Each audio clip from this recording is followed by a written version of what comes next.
เลยทุกข์เลยยากอยู่ลอยกันมาสองเฮาหาตึกหากันอยู่ลอยจ้องกันถึงมาพอเป็น10 ปีเพิ่งหันเฮาสองหากันเปิ้นตัวเฮาหาสองก่อได้ยินเสียงลายดองหักเฮาก็นำนั้นมันเดินนั่งลอยสุ่มกำโฮมเฮไว้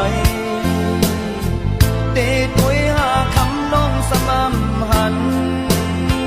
สิ้นต่างตึบตันอำเดียวมือต่างลาเป็นยองเป็นเมาจอมกองคำละอ่อนไหวตีห้องตีเป่าก็เพ้อเด้งยินสาวคำน้องสุมีเลยสิ่งที่มาหอหาคำน้องสิ่งบ่หาเมื่อเลี้ยวน้องซ้ำมีเลยตีตีกินปีมาเฮ็ดอยู่เลยอันมีคำน้องปีมาดึงนอนน้ำลา